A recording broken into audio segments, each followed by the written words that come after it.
What's up, everybody? Welcome to Transition Tuesdays. For this Tuesday, March 28th, 2023, I am your host, Russ Williams.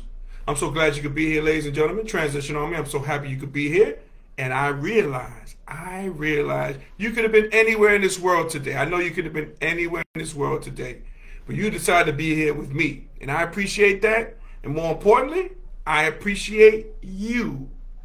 So welcome to Transition Tuesdays, my good friends. Welcome, welcome, welcome. We have an action-packed show once again. But before I start the show, I always like to state my intentions. And my intention is to give you the opportunity to laugh, smile, think, and engage in honest conversations about your life's transitions. That's what we do here on Transition Tuesdays. So welcome, everybody. Welcome. You made it. You made it to the safe place, to a good place here on Transition Tuesdays, and I applaud you for coming on to the show and making it on your hard day. I know you had a hard day at work, what have you, taking care of things, but you're making time for me, and I appreciate that. I really do. I appreciate you guys each and every Tuesday here on Transition Tuesdays. See if anybody's going to check in. Not yet, but if you are, I will shout you out. So let's transition into couple of things. We're going to do a lot of things, kind of like a speed round deal here on Transition Tuesdays today, because I'm going to get you in and out. I want to talk about the men's upcoming Final Four. The men's upcoming Final Four. The four teams are now set in the men's side. You have San Diego State, versus Florida Atlantic University. I will repeat, Florida Atlantic University. Then you have the University of Miami, the U, right? That's the thing that they do, the U, right? The U versus UConn, all right, in the second game. So want to go over the journeys of these teams. So San Diego State, they beat a tough Creighton team with a controversial call at the end against the Creighton player. Again, I think the referees, they got it right. If it's a call, if that foul takes place in the beginning of the game, middle of the game, and end of the game, if it's a foul, you gotta call it. Doesn't I've heard people say, "Oh, this was a great game; it shouldn't end like that." No, but again, if it's a foul, it's a foul. So, shout out to the player number 12 who hit the free throws at the free throw at the end for them to win the game. So San Diego State is a very formidable team, and they're going against Florida Atlantic University, FAU, the Owls, which in these four teams left, they got the most wins in this year. They got like 30-plus games that they have won. This team beat a good Kansas State. This team is very capable. This team is a very good team. And I am predicting, I'll go on, I'll give you some predictions, that way you can make some money. You can make some money. Hold on one second. I am saying that the Florida Atlantic University team will beat San Diego State. In that first game. Oh my God, we got my guy, Terry Gaffney, joining us. What's going on, Terry? Welcome to Transition Tuesdays. As Terry says, hope you do better with your Final Four procrastinations than you did with your Sweet 16. Yes, I'm hoping, and you can take these to the bank here, Terry, and everybody else, all right? So we got the first one, Florida Atlantic University is going to be San Diego State. Now, the second game on that Saturday is the University of Miami, the U versus UConn, the Huskies. I tell you what, the UConn Huskies are on a roll. They are playing so well. They handled Gonzaga with no problems. At one point, they was up by 30 points. Beat them, beat them like a drum. They handled them. They are coming in there with all guns blazing. Oh, man, they are playing so well, UConn Huskies. University of Miami, they're playing well as well. They look good. Coach Narayama, I know I'm pronouncing his name wrong. I know he's a Malloy grad. He took George Mason to the Final Four in 2006. This guy is come as well prepared. I like what he said. He talked about he subscribes to teaching and trusting his players. I think that was well said by him. But they're going against UConn. And I'm going to say this. Man, I'm going to say this. This is a tough game to pick. A tough game to pick. But I'm going to go with the University of Miami. It's going to beat UConn. So you're going to have Florida Atlantic going up against the University of Miami in the final game. And the Florida Atlantic University is going to be national champs. You heard it here first. Florida Atlantic University will be the national champs. Wow.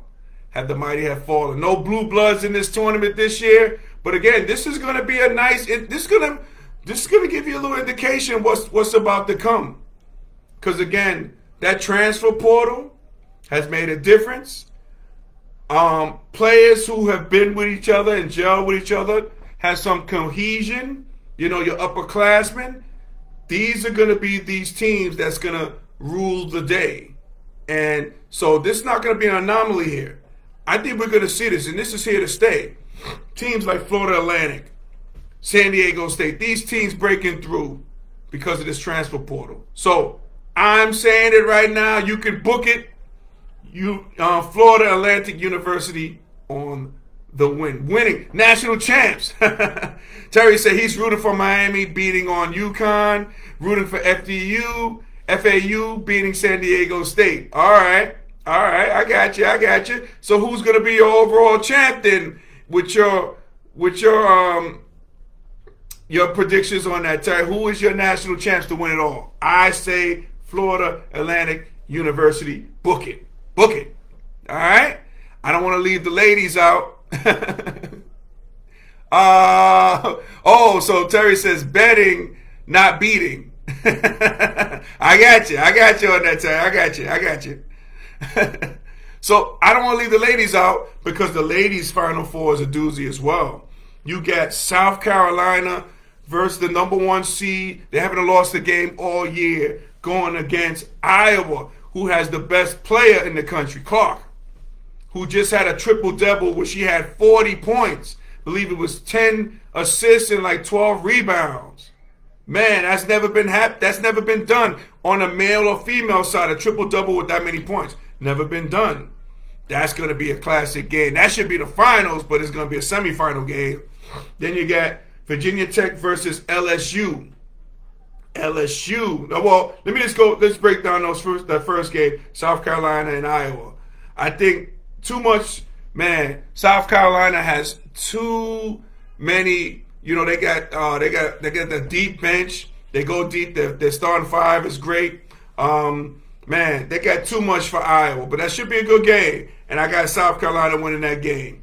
Next, you got Virginia Tech versus LSU.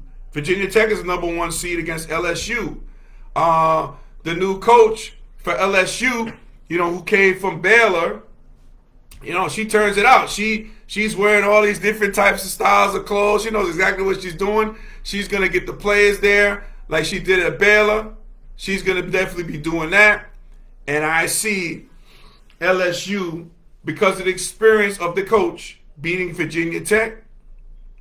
Then South Carolina against LSU. They played each other so far this year. That's an SEC battle. But I see South Carolina, too much Dawn Staley. Dawn Staley is the truth in the coaching aspects. I love her Aflac commercials with Coach K. I just love it. She's a winner, from Olympic gold medals and everything like that. She is a winner. And I love the ceremony that she does. So she cut down the nets and she gives pieces of the net.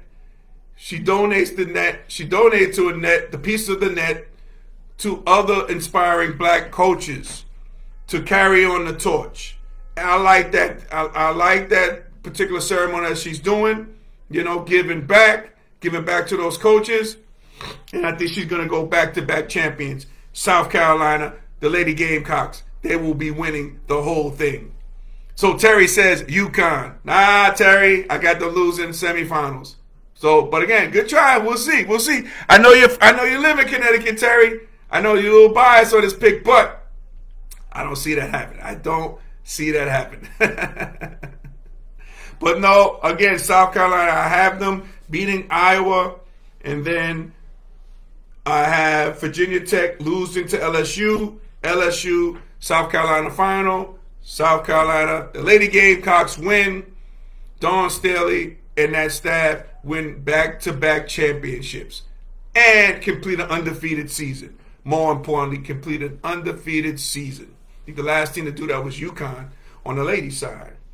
So that's what I got there. So now it should be exciting. The NCAA tournament, especially on the men's side, has been very exciting. I think personally just watching these games, seeing the Blue Bloods lose. I mean, this is the first time in a long time that we didn't have the number one seeded teams in the final, or at least having at least one of them in there.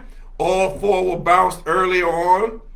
Man, so that's a huge thing. That's a huge thing. So, yes, it makes for a great Final Four on the men's side and even on the women's side. So I look forward to that. I look forward to watching all that as well. I really do look forward to it. So I want to address something. I want to transition because we're talking about college basketball. And I just got word that my alma mater, Manhattan College, as you see my jersey there, you know, I am an alum. I played at Manhattan College. And I just got word today that they have ended their coaching search. And they're going with this coach, Coach Gallagher at Manhattan College, who's going to be taking over as the head of the program, of the Jasper program.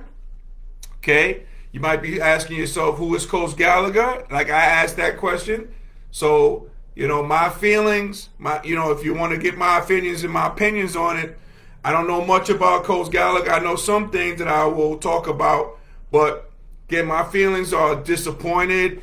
I'm kind of shocked because, again, I don't know too much about this particular person.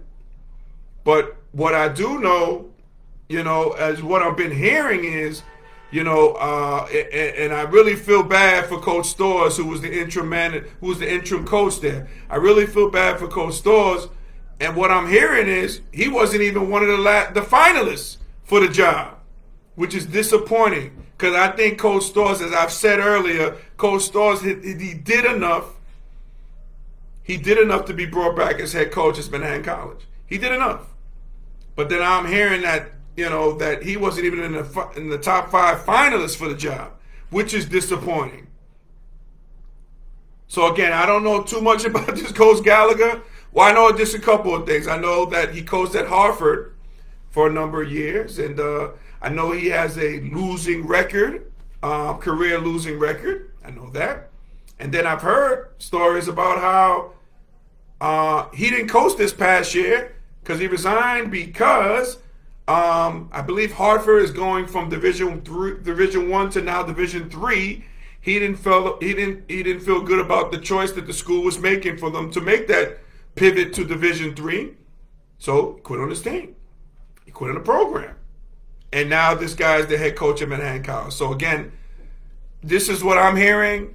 Again, I know as much as you do out there, which is not a lot, about this coach.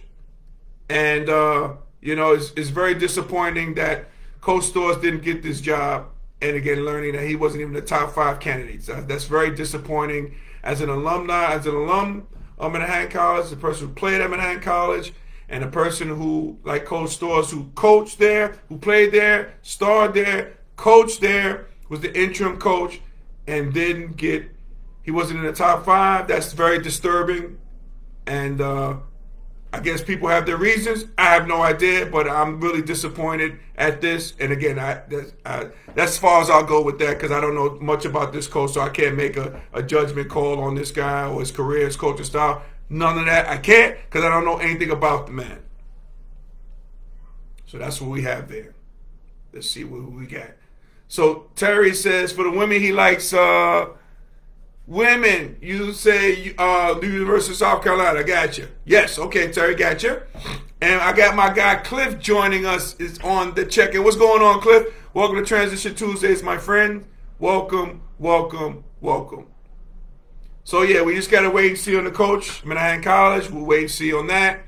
I'm sure a press conference will be coming up, and we'll go from there.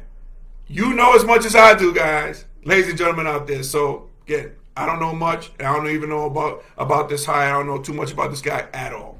Okay, I just leave it at that. So let's transition to politics, because everything is involved in politics. Okay, that's why you're going to hear a political view. And if you're not involved in politics, you need to get involved in politics, because politics is woven around everything we do. Everything we do. So let's talk about number 45's troubles, or upcoming troubles. Okay, you got the New York District Attorney Bragg might be bringing possible charges to number 45 for paying. Remember Stormy Daniels? Remember her? But paying her off with campaign, maybe alleged campaign money. You know, so this might be causing some problems of concern for number 45. So much so that last week he put it out there, and he had a rally, a presidential rally this past weekend in Texas, in which he showed footage of the insurrection, right? But you know, this is about this particular case. Now, keep in mind, the DA is a black man. All right. So again, here we go with the racial playbook that number 45 has. What does he do? He puts that, you know, the bat signal out there, just, you know, letting his people know, hey, just in case if I am arrested, I need my backers. I need my MAGAs out there protesting me getting arrested, possible arrest, being arrested. You know, and I want you to protest the same way like you did. Give me the same energy that you did at the January 6th insurrection. You know, put it out there. He's putting it out there like that. So, you know, we got to stay tuned, wait and see on that. You know, it's a shame, man. It's a shame what's going on. You know, this guy is running for president, you know. With all these problems, you know, don't forget, you know, don't forget, ladies and gentlemen, you got the insurrection deal, and don't forget you got what's going on, what's about to go on in Georgia with the voting. I needed, you know, 10,000 extra votes. You know, we seem to forget about that. But again, we're gonna deal with this now, you know, and put the bat signal out, saying just in case if I do get arrested, you know. Make sure you're protesting, you know, because I'm the person being vilified here, you know. Poor old number 45, pure old number 45. We got Felicia on the check-in from The Rock. What's going on, Felicia? Welcome to Transition Tuesdays. Welcome, welcome, welcome. Hashtag I am late. That's okay, you're late, but you're on time here, Felicia. So thank you for joining us. Thank you so much. So we got to stay, you know, stick around and see what's going to be there. But again, you know, that's the playbook. You know, we're going to try to pit, you know, hey, let's, you know, I'm going to call it like it is, you know, going to have, you know, everybody going after Bragg now, this, you know, this black DA, you know, now this guy has death threats, you know, from people, you know, because of what he might potentially do, try to bring up some charges on Trump, you know. So Trump is just digging into his playbook, you know, and just trying to pit people against each other. Know what's going on out there, guys. Be aware of the politics of it all. You know, this is political theater, but you need to be hip on what's going on. You need to be kept abreast on what's going on. You need to be involved in the political process, because it's interwoven with everything we do. It is. So that's why you will hear me beating that drum about politics each and every time when it's available for me to do so, and I will be doing that. So we're going to stay tuned to that and see what's going on with that there.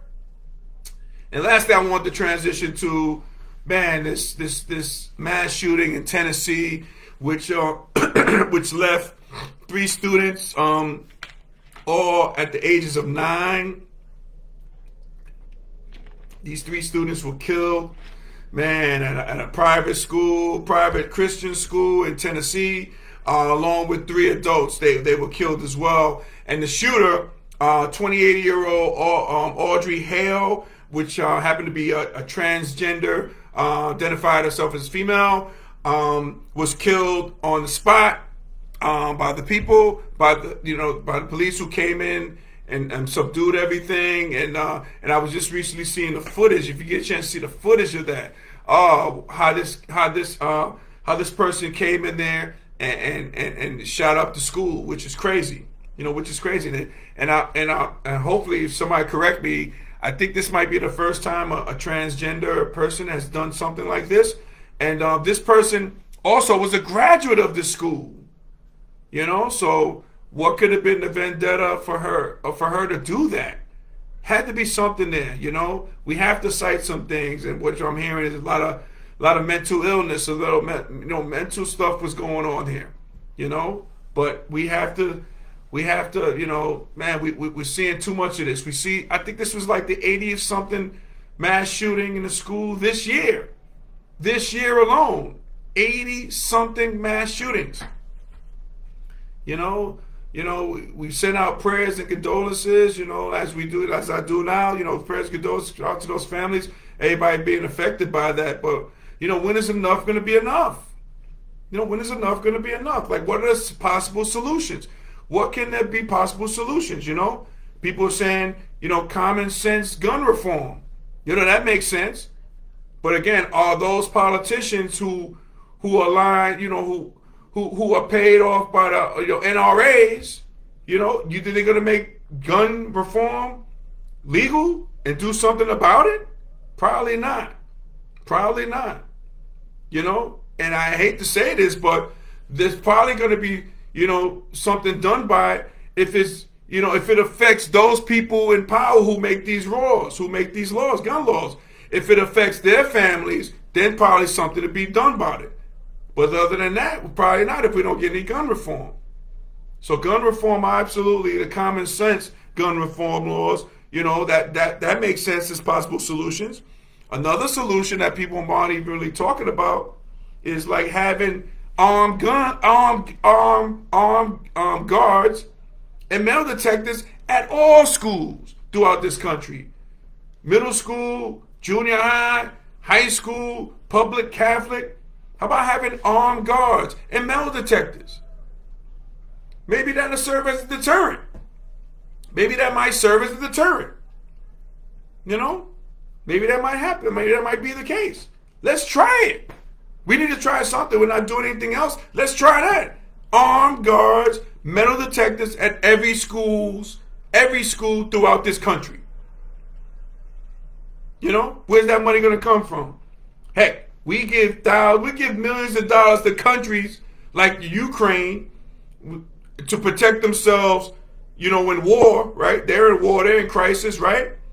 We send them money for guns. We send them guns. We send them tanks to what? Protect themselves in war, in crisis. Well, guess what? Here in America, we're in crisis. We're in crisis. So why can't we get money from the federal government for armed guards, metal detectors in eastern schools? This might serve as a deterrent.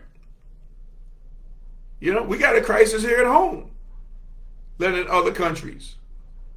So Terry says, sad stuff. So many alienated individuals waiting to hear on this one, but so many of these individuals do not have loving family support. Yeah, absolutely. Yep. So, that's the start. Gun reform, if we're ever going to get that, that's the start. That could take years. Well, that could be rectified in a matter of a stroking of a pen. We're coming up with some gun reform. But again, if we don't do that, the next best thing, having armed guns, armed guards, metal detectors in all the schools. Every school. Okay? Every school, middle school, junior high, high school, okay? Public Catholic schools having armed guards. Would that be, and I think that can serve as a deterrent for these people, letting listen, you're not going to get away with that here. You're not going to get away with that here. We need to do something, and we need to do something fast and right now.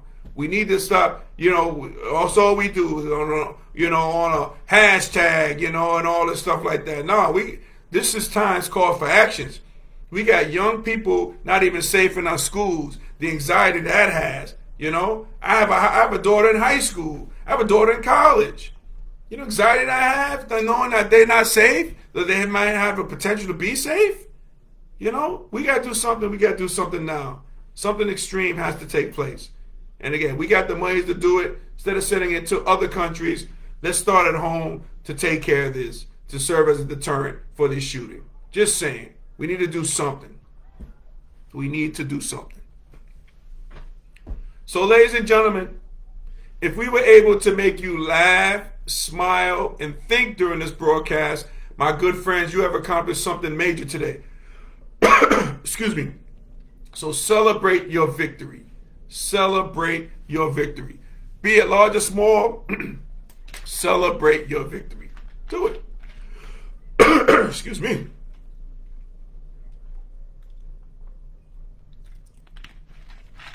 I'll give you one victory that I had today.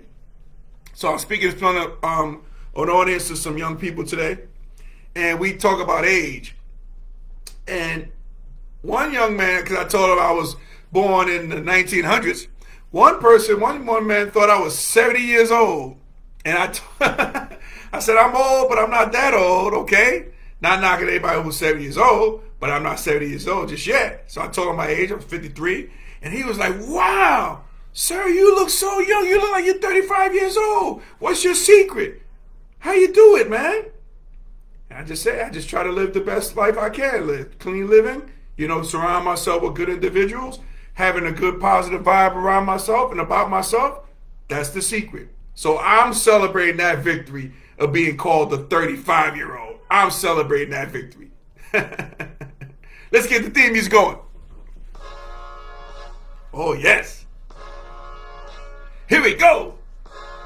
Woo! All righty. Ladies and gentlemen, Transition Army, I want to thank you from the bottom of my heart for you watching Transition Tuesdays each and every Tuesday. Okay, thank you so much. I thank you. Yes, I do. I thank you. As a sweater here.